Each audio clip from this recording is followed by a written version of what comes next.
Bom dia, pessoal do sétimo ano, tudo bem com vocês? Espero que estejam bem e que não tenham derretido com esse calor que tá, né? Hoje, então, nós vamos prosseguir com o nosso conteúdo. Na aula passada, a gente entendeu sobre como funcionava o mercantilismo, a ideia de busca de metais preciosos, balança comercial favorável.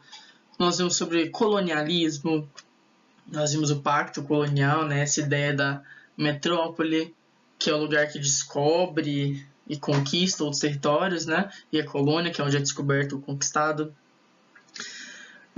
Nós vimos também toda a questão de Portugal, né? Que a gente já havia vindo há muito tempo. Né? Nós já entendemos todo o processo de por que Portugal iniciou as grandes navegações, como os espanhóis chegaram aqui nas Américas, como os ingleses chegaram.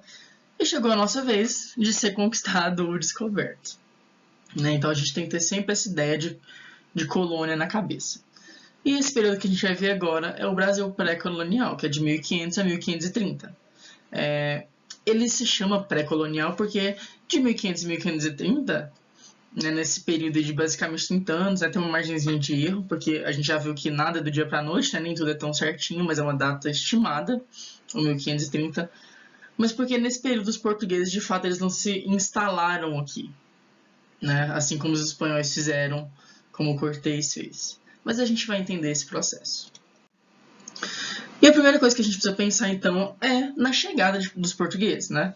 Eu tenho certeza que vocês já ouviram aquela historinha de que Pedro Álvares Cabral chegou aqui sem querer, porque ele queria chegar nas Índias, né? E sem querer ele esbarrou aqui e descobriu um território cheio de gente.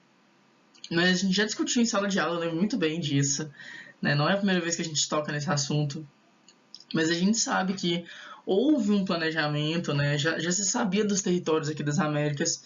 Então ele pensou, pô, eu preciso ir para as Índias, né? Por causa da rota do comércio, das especiarias. Então ele pensou, olha, eu vou por essa rota, se eu trombar com algum lugar, amém. Se não, a gente chega onde a gente quer chegar, lá no território das Índias, né?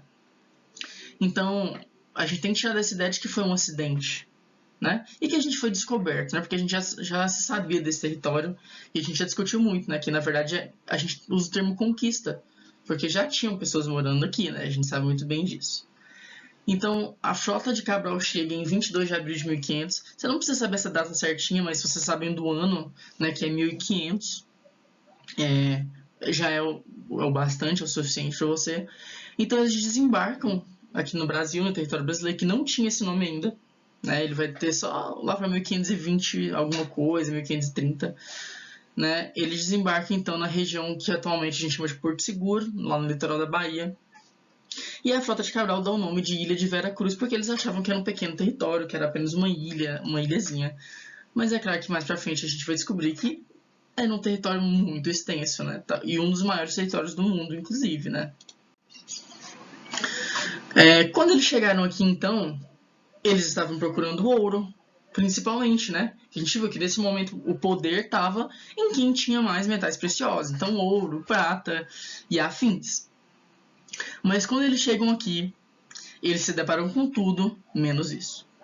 Eles vão se deparar então com nativos, né, que a gente chama de índios, mas eu já falei para vocês também que eu não gosto desse termo, porque, bem, eles achavam que eram as Índias, né, quando o próprio Colombo chega nas Américas, mas a gente sabe que não é certo usar esse termo, então vamos usar nativos, né? Até porque existiam mais de 1000 povos. Então pensa, é muita gente, cada um com sua própria língua, com a sua crença, seu modo de ver o mundo. E eles se depararam com animais estranhos que eles não conheciam, como a arara, a galinha, dentre outros. Né? Na carta que Pedro Vaz de Caminha ele vai mandar para o território português, ele vai relatar exatamente isso, né? De bichos estranhos, de vestimentas estranhas, ou a falta delas, porque eles andavam sem roupa, não tinha necessidade, né? Era comum. Então, pessoas andando com as vergonhas lá de fora, com pedaços de madeira atravessado no lábio, na língua, com o rosto pintado, né? Com pinturas pelo corpo. Então, eram povos completamente diferentes. E eles vão achar mato até onde mais. Então, eles encontraram basicamente mato, né? Plantações, enfim, nativos e animais estranhos. Tinha o que eles queriam? Não mesmo. Não tinha. Então, nesse início, né, quando os portugueses chegam aqui em 1500, eles não vão ter o interesse em ocupar esse lugar, em conquistar esse lugar de verdade. Porque o plano deles era o ouro e a prata. Mas eles não vão achar isso. Mas aqui vai ter um outro materialzinho muito importante, que é o pau-brasil. Né? Inclusive o nome do Brasil, a terra Brasília, vem desse nome. Em Tupi-Guarani, o pau-brasil, ele significava... Era madeira avermelhada, porque era uma madeira bem escura, né? Avermelhada, que tinha uma tintura. Né? Você conseguia, com a madeira, tingir tecidos e pintar as coisas. Igual você faz com o urucum e com alguns... Ou mesmo uma pitanga, talvez, que deixa meio vermelhinho.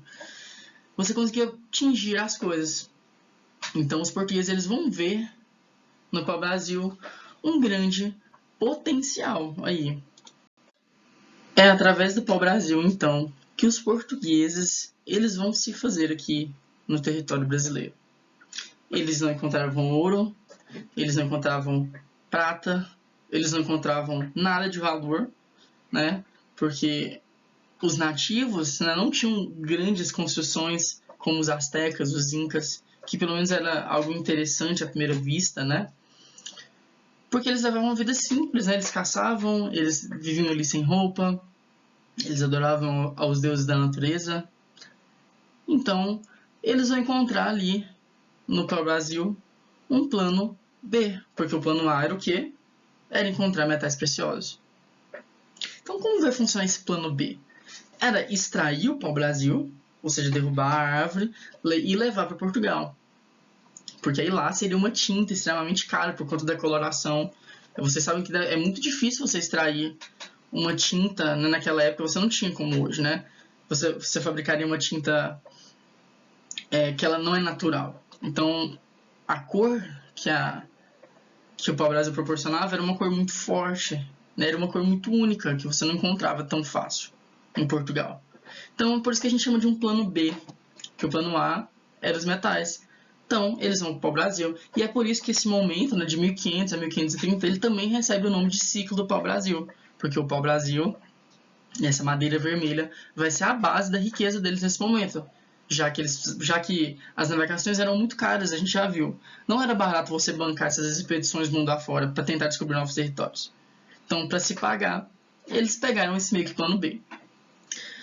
Mas como é que eles extraíam? Os próprios portugueses que iam lá e simplesmente ficavam lá o dia inteiro batendo na madeira e carregando no ombro? Não, porque principalmente a gente já viu que os navegadores não eram servos comuns. Eram pessoas da nobreza, eram pessoas que tinham dinheiro, então elas não trabalhariam dessa forma. Mas elas usariam a mão de obra dos nativos. Mas como? Eles iam escravizar? Não mesmo. A escravização dos nativos acontece, só que mais pra frente um pouco, mas ela dura muito pouco tempo.